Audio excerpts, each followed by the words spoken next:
Praise God. खुदावंद आप सबके साथ हो। खुदावंद आप सबको लंबी हयाती दे और अपने खेत में इस्तेमाल होने का शर्फ बख्शे। अजीज़ों, यीशु मसीह नासरी ने कलाम मुक़द्दस में साफ साफ फरमाया कि तुम सच्चाई से वाकिफ़ होगे और सच्चाई तुम्हें आज़ाद करेगी। और यीशु मसीह नासरी ने एक और जगह यूहन्ना 14 बाब और उसकी 6 आयत में फरमाया कि राह, हक़ और ज़िंदगी मैं हूँ और कोई मेरे वसीला के बगैर बाप तक नहीं पहुँच सकता। सो इसका मतलब वो सच्चाई जिससे हमने वाकिफ़ होना है वो यीशु मसीह नासरी है, क्योंकि उसने अपने आप को हक़ कहा। वो सिर्फ सच्चा नहीं बल्कि सच्चाई का सोता है। दुनिया भर की कायनात की सच्चाई उससे सादिर होती है। तो आज हम आपके लिए एक बेहतरीन स्टडी लेके आए हैं। हमारे साथ जुड़े रहिएगा इन तमाम एपिसोड्स के अंदर। और मैं इस स्टडी को पेश करने से पहले एक चीज़ कहना चाहता हूँ आप सबके साथ कि आप अगर अपनी जनरेशन्स, अपनी पुश्तों से, अपनी औलाद से मोहब्बत करते हैं तो इस मैसेज को ज़रूर सुनिएगा, क्योंकि आज अगर आप गौर से सुनेंगे तो कल आपको रोना नहीं पड़ेगा। इन बातों को जो मैं आपके सामने रखना चाहता हूँ उन सबको अपने पास नोट करके रख लें, बल्कि मैं कहता हूँ कि अपनी दीवारों पर इसे पोस्ट कर दें ताकि आते जाते इन चीज़ों पे आपका ध्यान हो, आपकी औलाद का ध्यान हो। सो अजीज़ों, जो बात आज मैं आपके साथ शेयर करना चाह रहा हूँ कि वो एक नौजवान जिसने अभी अभी मैट्रिक के पेपर दिए हैं, जो अभी एक टीनेजर है, जब वो अपनी प्रोफेशनल लाइफ की तरफ गामज़न होता है, चलता है, ख़्वाह उसको उसकी पढ़ाई पूरा करने के लिए या कोई जॉब स्टार्ट करने के लिए, तो वो कौन सी ऐसी चीज़ें हैं जिनके बारे में बाइबल मुक़द्दस साफ साफ कहती है कि अगर हम उन पे फॉलो करेंगे तो हम सीधे रास्ते पे रहेंगे और यीशु का साया हमेशा हमारे साथ रहेगा और कोई शैतानी ताकत, कोई बदरूह या कोई बुरी आदत या लत हमें खुदावंद यीशु मसीह के उस पैथ से, उस से हटा नहीं सकेगा। सो मैं आपके सामने आज 20 पॉइंट्स रखना चाह रहा हूँ, जिनमें से 8 दुनियावी हैं यानी जनरल हैं, जिन्हें भी फॉलो करना ज़रूरी है, और 12 पॉइंट्स बिब्लिकल हैं। और मेरा ईमान है जब आप इन सबको एक साथ देख लेंगे तो आपकी ज़िंदगी में, आपके बच्चे की ज़िंदगी में, या आप अगर बच्चे हैं, आप टीनेजर हैं जो मैट्रिक के स्टूडेंट हैं या स्टूडेंट्स मैट्रिक के पेपर दे चुके हैं और अपने कॉलेज लाइफ को शुरू करने वाले हैं, आपकी ज़िंदगी में ये बहुत कारआमद होंगे। मैं इससे पहले आगे चलूँ, अपने बच्चों को भी, जो मेरे भाई के बच्चे हैं, मैं हूँ, मेरे बच्चे हैं, 5 बच्चे हैं, मेरे भाई के 3 बच्चे हैं, उन सब से रिक्वेस्ट करता हूँ कि इस मैसेज को ख़ास तौर पे ज़रूर देखें, क्योंकि मेरा ईमान है कि खुदावंद आज की नस्ल के साथ बड़ा काम करने को है, उनकी ज़िंदगी तब्दील करने को है और इन्हें इस्तेमाल करके बहुत सारी जानों को बचाना चाहता है।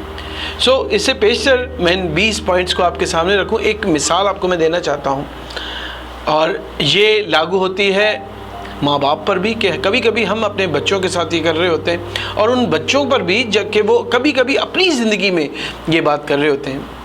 आज से तकरीबन 20 साल पहले की बात है, मैंने एक गाड़ी ख़रीदी और गाड़ी बिल्कुल अच्छी थी, ब्रांड न्यू टाइप थी और बहुत अच्छी कंडीशन में थी। और एक दिन मैं सुबह उठ के मैंने उस गाड़ी को स्टार्ट किया, गाड़ी स्टार्ट ना हो। मैं परेशान हुआ, सेल्फ दे रहा हूँ लेकिन गाड़ी स्टार्ट नहीं हो रही है। ये आपके सामने पिक्चर भी आ रही है ताकि आप डेमो भी ले सकें इसका। गाड़ी को सेल्फ मारो, गाड़ी स्टार्ट नहीं हो रही। मैं परेशान हुआ, मैंने अपने स्लीव्स ऊपर किए, टाई उतारी और बोनेट खोला। मैंने बहुत कोशिश की, स्पार्क प्लग्स उसके खोल दिए, सारे स्पार्क प्लग साफ़ किए, फिर लगाए, बैटरी को साफ़ किया, बैटरी को चेक किया और ऐसा करते करते मैं ऑफिस नहीं जा सका। आधा दिन गुजर गया और वो गाड़ी स्टार्ट नहीं हुई मेरे से। और सब चीज़ें चेक कर ली जितनी मुझे पता थी। थोड़ी देर यानी वक्त आया, लंच का टाइम था, मेरी मदर दरवाजे पे आई और बोली बेटा खाना खा ले। तो मैंने कहा माँ थोड़ा सा काम है, मैं देखता हूँ, आता हूँ। तो माँ ने मुझसे पूछा कि बेटा इसमें पेट्रोल है? और फिर जब मैंने जाके देखा तो उसमें पेट्रोल ही नहीं था। तो जब पेट्रोल ही नहीं होगा, ये आपके सामने पिक्चर आ रही है, जब पेट्रोल ही नहीं होगा तो गाड़ी स्टार्ट कैसे होगी? यानी उस गाड़ी में पेट्रोल ही नहीं था। मेरा छोटा भाई गाड़ी शाम को लेके गया था और उसने ऐसे ही खड़ी कर दी और मुझे पता नहीं थे कि इसमें पेट्रोल नहीं है। और मैंने पूरी कोशिश कर ली, गाड़ी स्टार्ट नहीं हुई। अजीज़ों, कभी कभी हम अपनी औलाद की ज़िंदगी में भी ऐसा ही करते हैं कि जब वो ग्लिच उसकी ज़िंदगी में आता है तो हम बेसिक चीज़ों की तरफ जाने के बजाय एडवांस चीज़ों की तरफ जाते हैं और उसकी प्रॉब्लम को और बड़ा कर देते हैं, अपनी प्रॉब्लम को और बड़ा कर देते हैं। और ये टीनेजर्स के साथ मैं इसलिए जोड़ रहा हूँ क्योंकि टीनेजर्स एंथुसियास्टिक होते हैं, जनूनी होते हैं, ऑब्सेस्ड होते हैं और काम को पूरा करने का उनका जो जुनून होता है वो बहुत हाई पीक पे होता है। तो कभी कभी अपने काम को पूरा करने के लिए बेसिक चीज़ों को भूल जाते हैं। तो ये 20 चीज़ें मैं आपको बताना चाह रहा हूँ जबकि एक टीनेजर प्रोफेशनल लाइफ के अंदर जा रहा होता है, तो ये वो बेसिक चीज़ें हैं जिन्हें आप अगर पकड़ के रखेंगे, जिन्हें आप अपने बच्चों की ज़िंदगी में जकड़ के रखेंगे, तो वो दुनियावी तौर पे भी कामयाब होगा और रूहानी तौर पर भी वो यीशु मसीह नासरी के लिए बेहतरीन एसेट बनेगा। क्योंकि शैतान चाहता है कि हम एसेट नहीं बल्कि लायबिलिटी बन जाएं। यीशु मसीह नासरी रोज़ हमारे लिए मसलूब हो, यीशु मसीह नासरी रोज़ हमारे लिए दुख उठाए। शैतान इस लेवल पे हमारे नौजवानों को गिरा देता है। सो गौर से इन 20 के 20 टिप्स को जो आज मैं आपके सामने रखना चाहता हूँ, प्लीज़ सुने। ये मेरी ज़िंदगी का भी निचोड़ है, मेरे एक्सपीरियंस का भी निचोड़ है, मेरी तमाम बाइबल स्टडी का भी निचोड़ है जो आज इस मैसेज के ज़रिए मैं आप तक लेके आया हूँ। सो आए हम चलते हैं इस मैसेज की तरफ। इसमें टोटल 20 पॉइंट्स हैं, 20 में से 8 पॉइंट जो हैं वो वर्ल्डली हैं, दुनियावी हैं। यानी जब बच्चा अपनी प्रोफेशनल लाइफ में जा रहा होता है तो इन 8 पॉइंट्स को फॉलो करें। क्योंकि देखिए, दुनिया के अंदर जब आप काम करने जा रहे हैं, एक मसीही बेटा, एक मसीही बच्चा पढ़ने जा रहा है, कॉलेज जा रहा है, प्रोफेशनल लाइफ के अंदर जा रहा है, उसे दुनियावी टिप्स भी लेना ज़रूरी है ताकि वो आउटस्टैंडिंग हो सके। जब आप चमकेंगे तो दुनिया आपकी तरफ मुतवज्जा होगी, जब मुतवज्जा होगी तभी आपकी चमक के बारे में वो पूछेगी। और जब आप बताएंगे कि मेरे अंदर जो चमक है वो मेरे यीशु मसीह नासरी की जानिब से है, तभी आप खुदा यीशु मसीह के लिए एसेट बन सकते हैं। तो 8 पॉइंट जो हैं वो दुनियावी हैं और 12 पॉइंट जो हैं वो रूहानी यानी बिब्लिकल हैं। फॉलो पूरे पॉइंट्स को करने की कोशिश करिएगा।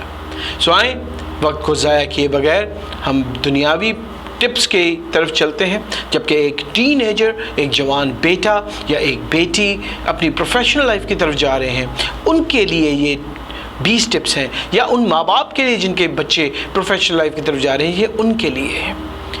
सो पहला पॉइंट मैं आपके सामने दुनियावी टिप के अंदर रखना चाहता हूँ, वो ये है, क्विट कंप्लेनिंग अबाउट बिजीनेस। यानी अपने आप को बार बार ये कहना कि मैं बहुत ज़्यादा बिज़ी हूँ, मसरूफ़ हूँ, इस बात को अपनी ज़िंदगी से निकाल दें। पहली चीज़ है ये। बहुत सारे टीनेजर्स जो हैं वो अपने आप को बहुत बिज़ी समझते हैं और जाहिर करते हैं कि मैं बहुत बिज़ी हूँ।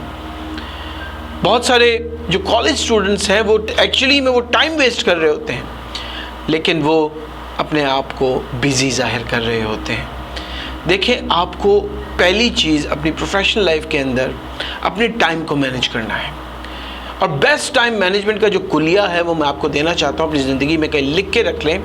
और वो कुलिया है SWS। और आप जब इसको मफ़हूम बताऊँगा तो आप मुस्कुराएंगे। Sleep on time, wake up on time and sleep on time. अगर आप अपनी ज़िंदगी में ये कुलिया, जो पहला कुलिया है, पहला टिप है, अपनी ज़िंदगी में अपना लेते हैं तो आप कभी भी बिज़ी होंगे नहीं, क्योंकि आपकी हर चीज़ वक्त पे शुरू होगी और वक्त पे ख़त्म होगी और आपके पास और भी ज़्यादा वाफर टाइम होगा कि आप और ज़्यादा मेहनत कर सकें और ज़्यादा हार्ड वर्क कर सकें। तो पहला पॉइंट पर जो मैंने आपको दुनियावी तौर पे बताया है कि स्टॉप कंप्लेनिंग अबाउट बिजीनेस, कि आप अभी भी आपके पास टाइम है कि आप अगर दुनिया के साथ जागेंगे और दुनिया के साथ सोएंगे तो आपके पास वाफर मिकदार में टाइम होगा अपने बहुत सारे प्रोजेक्ट्स, बहुत सारे कामों को ख़त्म करने के लिए। Praise God. अगले टिप की तरफ चलते हैं। अगला टिप है बी टीचेबल। हमेशा सीखने के लिए तैयार रहें। ख्वा आप मेडिकल स्टूडेंट हो गए हैं या डॉक्टर भी बन रहे हैं या आप प्रोफेशनल डिग्री हासिल कर रहे हैं, लेकिन सीखने के लिए तैयार रहें हर वक्त, जिस जगह भी जाए। मेरे फादर मुझे कहते थे कि आप कभी किसी नए शख्स से मिलें और आप उससे कुछ सीखे नहीं या उससे कुछ फ़ायदा नहीं हो तो आपने अपना वक्त ज़ाया किया। सो आप हमेशा, ख्वा आप इंटरटेनमेंट के लिए कहीं पे हों, ख्वा आप एक्सरसाइज के लिए कहीं पे हों, पढ़ने के लिए कहीं गए हों, चर्च में हों, जहाँ भी हों, हमेशा सीखने की कोशिश करें, तैयार रहें सीखने के लिए, ऑब्ज़र्व करें और अपने आप को दुनियावी नॉलेज, रूहानी नॉलेज, छुपी हुई सीक्रेट हिडन नॉलेज से वाकिफ़ करते रहें, ऑब्ज़र्व करें। मैं एक छोटी सी मिसाल दूंगा क्योंकि अभी हम दुनियावी बातें कर रहे हैं। मैं सऊदी अरब में खिदमत कर रहा हूँ, यीशु मसीह नासरी की भी, और जॉब भी करता हूँ। जब मुझे इस जॉब पे जिसमें मैं करंटली काम कर रहा हूँ अपॉइंट किया गया, तो मेरा जो मैनेजर था, ही इज़ अ सऊदी, उसने कहा कि नॉमन, अगर आपने 3 महीने में अरबी नहीं सीखी तो आप फारिग हैं, I will send you back to Pakistan. और फिर वो क्या करता था, मुझे गाड़ी में साथ बिठाता था और पूरे दमाम और खुबर और जुबैल का चक्कर लगवाता था और कहता था कि जितनी दुकानें हैं उन सब पे जो लिखा है वो आप नोट करो। So you understand, using your time to learn, हमेशा तैयार रहें सीखने के लिए, तब आप अपनी प्रोफेशनल लाइफ के अंदर एक बेहतर और शाइनिंग स्टार बन सकते हैं। कभी भी ये ना सोचे कि मैं अपने मंजिल मकसूद पे पहुंच गया। जब आप ये कहते हैं ना कि अब बस जी अब नहीं मैं सीख सकता, तो वहाँ आपकी कैरियर का खात्मा शुरू हो जाता है, रिटर्न बैक शुरू हो जाता है। At the age of 46 I am still learning. और बहुत सारे ऐसे लोग हैं जो 60 साल 70 साल की उम्र तक अपने जो सीखने का दरवाज़ा है वो बंद नहीं करते। देखिए मिसाल 9 बाब और 9वीं आयत में मरकूम है। हम बेशक दुनियावी बात करें लेकिन इसमें कलाम मुक़द्दस के बगैर दुनियावी बातें भी नामुकम्मल हैं। इमसाल 9 बाब 9वीं आयत में लिखा है, दाना को तरबियत कर और वो और भी दाना बन जाएगा, सादिक को सिखा और वो इल्म में तरक्की करेगा। अगर आप दाना हैं, अगर आप सादिक हैं यानी सच्चे हैं और फुल ऑफ विजडम हैं, तो आप अपने सीखने का दरवाज़ा कभी बंद नहीं करेंगे। So the second tip is कि अपने सीखने के दरवाजे को कभी बंद ना करें। कभी ये ना कहें कि मुझे ज़्यादा पता है, मुझे सिखाने की ज़रूरत नहीं है। Keep on learning, keep on observing and God will teach you the hidden secrets of this entire universe. Praise God. अगली पॉइंट की तरफ चलेंगे क्योंकि पॉइंट ज़्यादा है, टाइम थोड़ा है। Make wise entertainment choices. अपनी जो महसूस होना है, एंटरटेनमेंट है, उसके लिए जो आप चॉइसेस कर रहे हैं वो वाइज होनी ज़रूरी है। क्योंकि देखिए कलाम मुक़द्दस भी ये बताता है और दुनियावी तौर पे भी बात सही है कि हम जो चीज़ें अपने दिमाग में, अपने जहन में भरते रहेंगे, एक दिन आएगा कि हम वो ही बन जाएंगे। अगर आप किसी पॉप सिंगर के फ़ैन हैं और वही सुनते रहते हैं, गाने ही सुनते रहते हैं, तो एक दिन आप वैसे ही बन जाएंगे। अगर आप किसी कोपेमा को, यानी आप ट्रैवल व्लॉग्स देखते हैं और कोपेमाई आपको बहुत पसंद है, बड़े बड़े पहाड़ों पर जिनमें बर्फ़ है उनके ऊपर जो लोग चढ़ते हैं, उन्हें आप देखते रहेंगे, जो आप गेन करते रहेंगे, अटेन करते रहेंगे, दिमाग में भरते रहेंगे, एक दिन आप वही बन जाएंगे। देखिए चार्ल्स स्पर्जन एक मुफक्किर रहे हैं, इनकी बहुत सारी किताबें, मैंने भी बहुत सारी किताबें पढ़ी। उन्होंने अपनी एक किताब के अंदर लिखा है, लेकिन एक कहता है, यानी एक शख्स कहता है, क्या हम तफरीह नहीं करें, यानी are we not to have amusement, क्या हम तफरीह नहीं करें। बहुत से लोग कहते हैं कि तफरीह करो नहीं जी, टाइम ज़ाया होता है, लेकिन वो यही कहता है कि एक शख्स मुझे कहता है कि क्या हम तफरीह नहीं करें।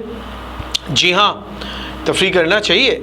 ऐसी तफरीह जैसे कि आप खुदा को खौफ के साथ ले सकें, ऐसी तफरीह जिसे कि आप खुदा के खौफ के साथ ले सकें, यानी ऐसी तफरीह लें, ऐसी तफरीह करें जिसमें खुदावंद का खौफ हो। कोई इलॉजिकल, इमोरल जो एंटरटेनमेंट है उसकी तरफ आप ना हो, वही करो जो यीशु करता है। ये चार्ल्स स्पर्जन की हुई बातें हैं। यानी एंटरटेनमेंट इज़ नॉट बैड, महजूज होएं, लेकिन लिमिट्स में। कुछ बच्चों को मैंने देखा है कि सारा दिन गेम्स खेलते रहते हैं, कुछ सारा दिन वीलॉग्स देखते रहते हैं, कुछ सारा दिन टिकटॉक की वीडियोस देखते रहते हैं सारा दिन। Do you think this level of entertainment is good for health? नहीं, ना ही रूहानी सेहत के लिए बेहतर है, ना ही जिस्मानी सेहत के लिए बेहतर है। तो तीसरा बड़ा पॉइंट ये है कि आप अपनी एंटरटेनमेंट चॉइसेस जो हैं वो वाइजली करें। इसके साथ जुड़ी हुई 9 बातें हैं, मैं जल्दी से पढ़ दूंगा, आप उसको नोट कर लें।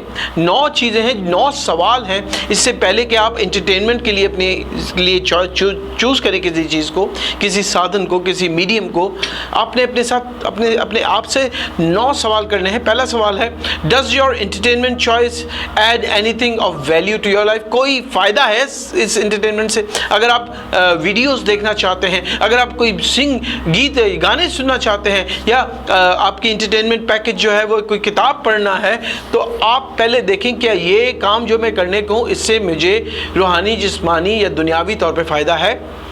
पहला सवाल। दूसरा सवाल है कि what desire do my entertainment choice cultivate in my heart? यानी जब मैं ये एंटरटेनमेंट का साधन, ये मीडियम अपनाऊंगा तो मेरे दिल में कैसी तस्वुरात, कैसी बातें जन्म लेंगी। कलाम मुकद्दस क्या कहता है रोमियो 12 बाब और उसकी दूसरी आयत में, और इस जहान के हम शक्ल ना बनो बल्कि अक्ल नहीं हो जाने से अपनी सूरत बदलते जाओ ताकि खुदा की नेक और पसंदीदा और कामिल मर्जी तजर्बा से सीख सको, जान सको, मालूम कर सको।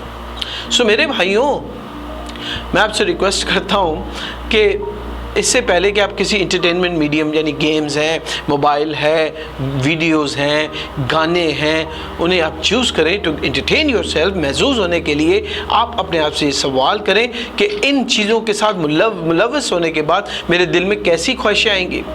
तीसरा सवाल है, do you complain about wickedness in entertainment more than you pray for people who make it?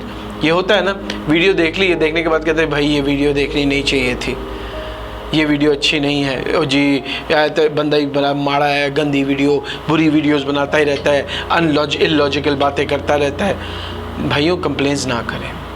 मैं आपको रिक्वेस्ट बेटा करूँगा कि आप अपनी ज़िंदगी में इस चीज़ को बांध लें। गलत चीज़ के लिए उसकी कंप्लेंट ना करें बल्कि उसके लिए दुआ करें।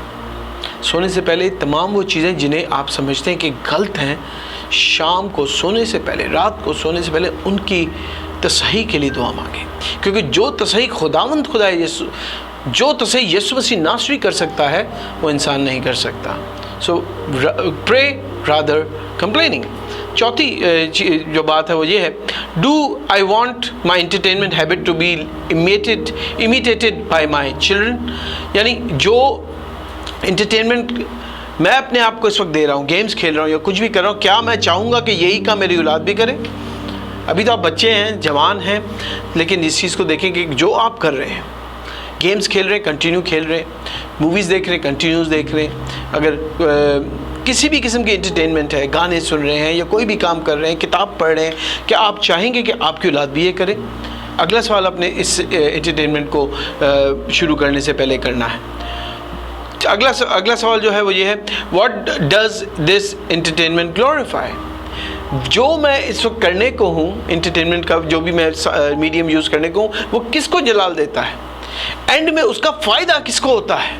खुदाई जलाल को। अगर आप कोई अच्छी किताब पढ़ रहे हैं, आपको विजडम आएगी, और वो जब आप विजडम बाइबल मुकद्दस की अमीक बातों के साथ लोगों के साथ शेयर करेंगे तो फ़ायदा किसको होगा? जलाल किसे? खुदा यीशु मसीह नासरी को।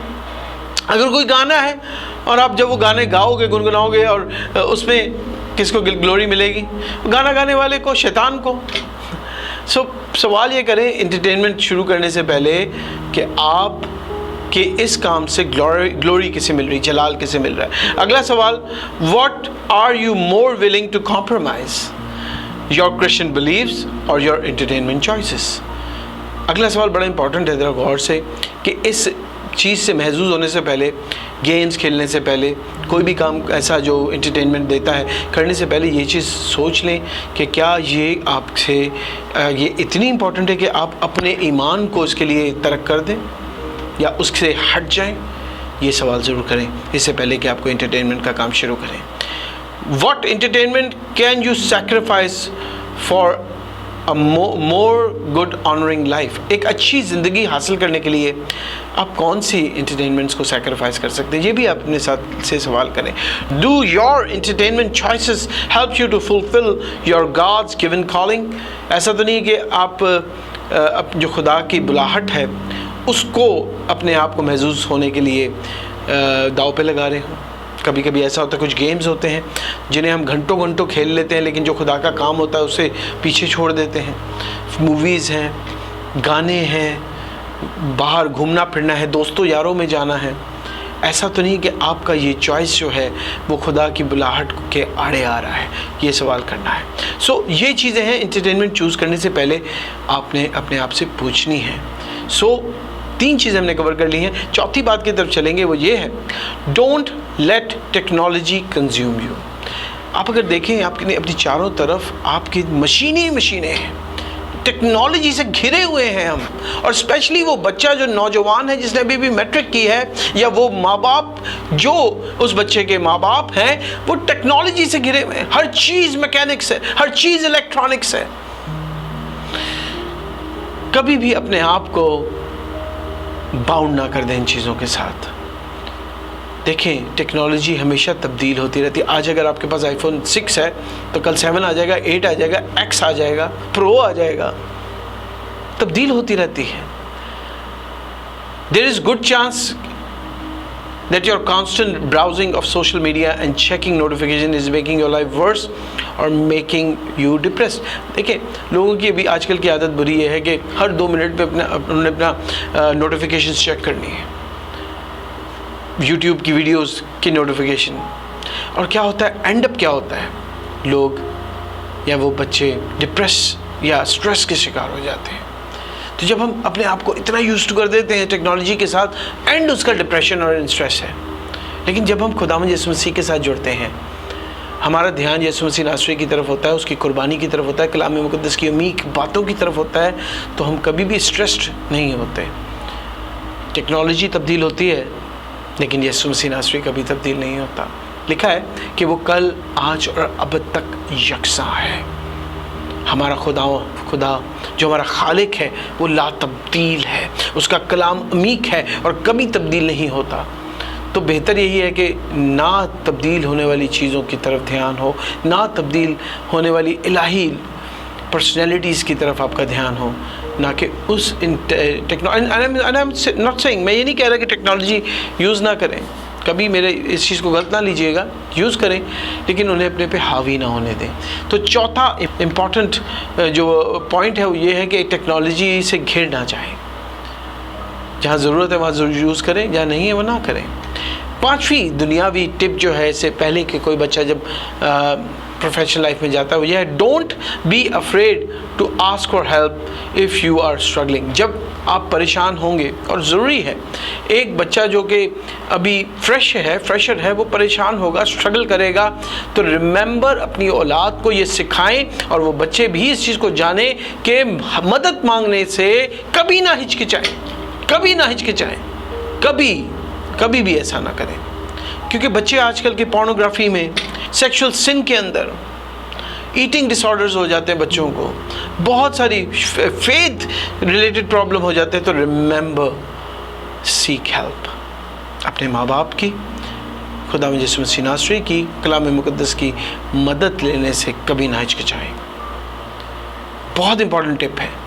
छोटा प्रॉब्लम हो, बड़ा प्रॉब्लम हो, छोटी बात हो, बड़ी बात हो, कभी भी मदद लेने से हाथ ना रोकें, क्योंकि मदद हमेशा आपको फ़ायदा ही देगी. Praise God. छठी बात की तरफ हम चलेंगे, facing the failure and controlling the success.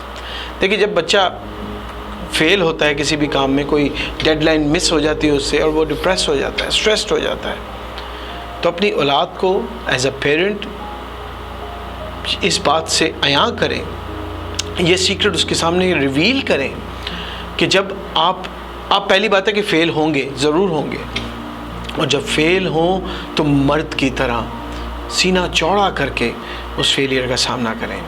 क्योंकि अगर आज आप फेलियर को उसका सामना कर रहे हैं तो कल आप सक्सेसफुल भी होंगे। और दूसरी चीज़ कि जब आप सक्सेस हासिल करते हैं लाइफ के अंदर, बहुत सारे बच्चे हैं जिनकी अर्ली स्टेज में ही, अर्ली लाइफ के अंदर ही वो बहुत जल्दी रैपिड ग्रोथ होती है, बहुत सक्सेसफुल हो जाते हैं।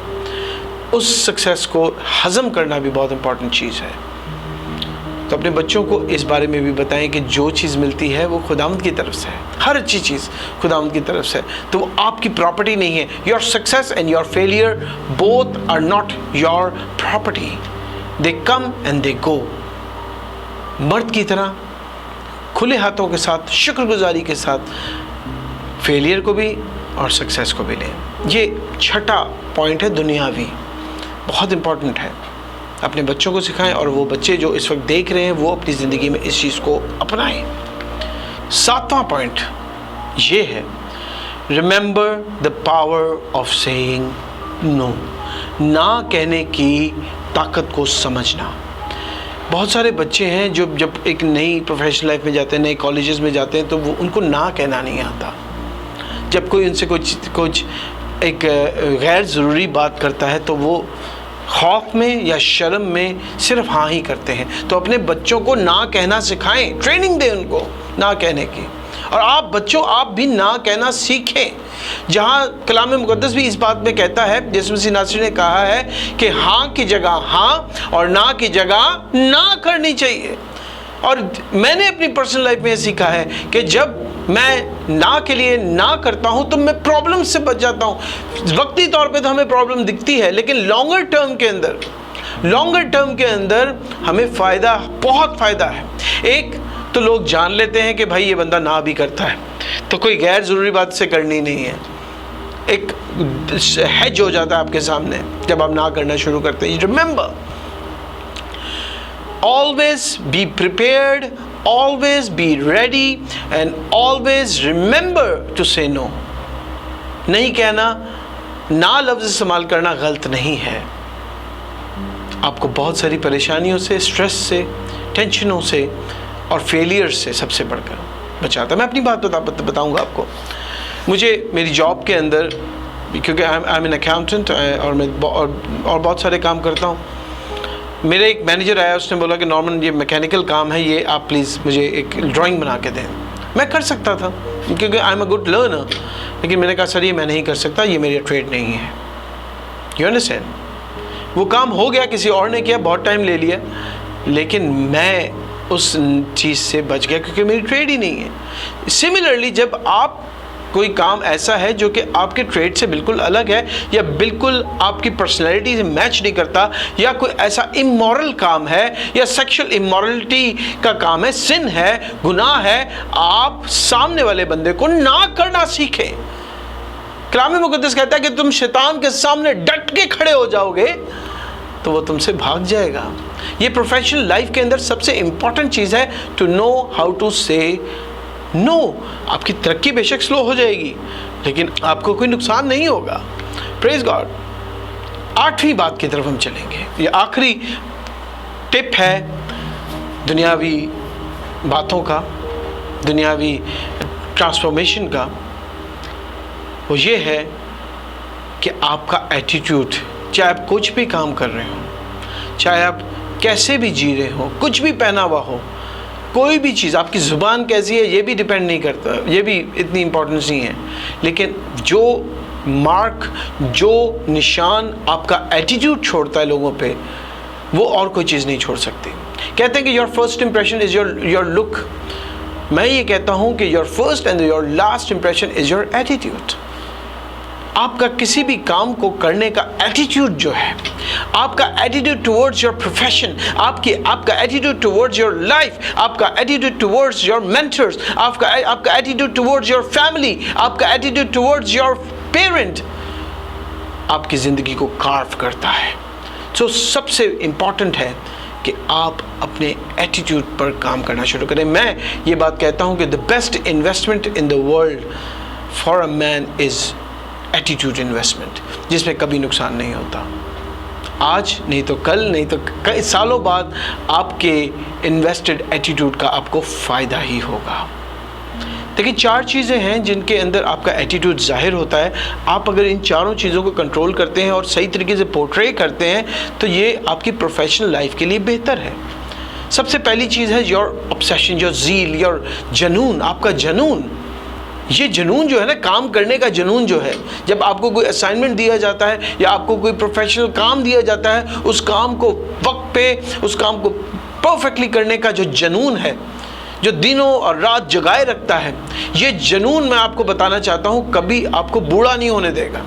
आज मैं 46 साल का हूँ, लेकिन मेरा जनून to finish my job, finish my work is same as I was a teenager, जिसकी वजह से मैं रूहानी तौर पर, जिस्मानी तौर पर और दिमागी जहनी तौर पर खासा अपनी उम्र से जवान हूँ।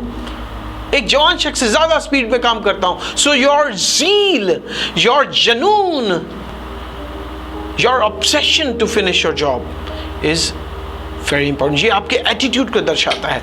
जब आप इस तरह काम करेंगे तो लोग हजूम लेके आपके पास आएंगे और बोलेंगे कि ये बंदा काम का है, इससे काम दो, इससे तरक्की दो, इससे ऊपर लेके आओ, इसकी मदद करो, इसने मेरी मदद की थी, इसने मेरा काम जल्दी ख़त्म किया था। You understand? So your attitude is the best investment. उसके बाद your joyfulness in hope, उम्मीद में जो आपकी शादमानी है वो बहुत इंपॉर्टेंट है। वो आपको हमेशा खुश रखती है। अच्छी चीज़ों की उम्मीद जो है, खाने के अंदर अगर आज कुछ नहीं तो कल तो होगा ना खाने को, ये उम्मीद के कल तो होगा खाने को, आपको खुश रखेगी। और ये एटीट्यूड आजकल के नौजवानों में नहीं है। They get frustrated, they get angry, they get वो एंग्जाइटी में पड़ जाते हैं छोटी छोटी प्रॉब्लम्स में। लेकिन जब आपकी जॉयफुलनेस आपकी उम्मीद पे होगी तो आपका एटीट्यूड की इन्वेस्टमेंट जो है दुनिया के अंदर वो बेहतरीन से बेहतरीन होगी और दुनिया आपकी तरफ आएगी। तीसरी चीज़ है सब्र। बुरे वक्त में डांट जब पड़े, परेशानी आए, नुकसान हो जाए, फेलियर हो जाए, तो जो पेशेंस है ना, दैट इज़ योर एटीट्यूड। हर शख्स को जो जितने मेंटर्स हैं वो आपके पेशेंस लेवल पर जज करते हैं। So remember this, as Jesus had great patience, so do you have to portray. जिस तरह यीशु मसीह नासरी में सब्र था, आप में भी वही सब्र होना ज़रूरी है। ये चीज़ आपकी एटीट्यूड दिखाती है। फेथफुलनेस, तीसरी चीज़ फेथफुलनेस इन प्रेयर। मैं आपको सीधी और सच्ची बात बताऊं, लोग कहते हैं कि अपनी प्रोफेशनल लाइफ मेरी अलग है, मेरी स्पिरिचुअल लाइफ अलग है। ऐसा कुछ नहीं है जी। Your spiritual life is what you are.